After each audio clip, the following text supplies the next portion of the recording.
And meanwhile, another windy day here in south central Kentucky, which can make risk for wildfires even higher. We first alerted you to the spread of a wildfire across 23 acres in Summersville last night. According to the Summersville Volunteer Fire Department, the blaze started in the 4900 block of Highway 566. Several nearby residents had to evacuate. The fire was contained in 2 hours and extinguished in 3. Officials believe a nearby property owner was burning trash, and it got out of control as the embers from that fire spread to other nearby properties. Officials say the property owner could face charges. A Southern Kentucky firefighter says it's important this time of year to be careful burning outside.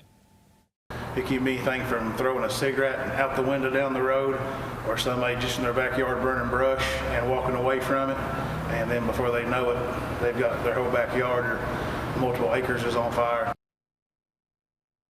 An important warning since we're in the middle of spring forest fire season from our first alert meteorologist, Davis Wells, who joins us now in studio. Davis, with the recent drought conditions, can you tell us more about how a fire like the one in Greene County could have spread so quickly?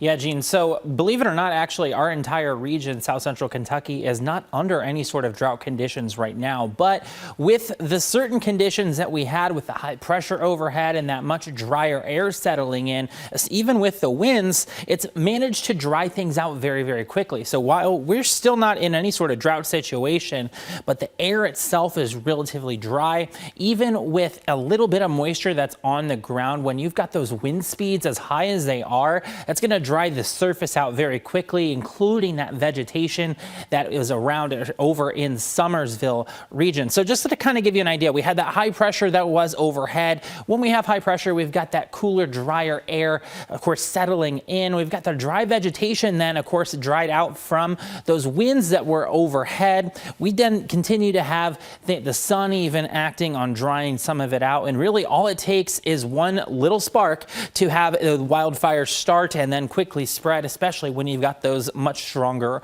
winds. It will be important over the next couple of days. Even as we head in through the spring season, you'll want to make sure you're mindful of any outdoor burning to prevent any future wildfires. Thanks, Davis.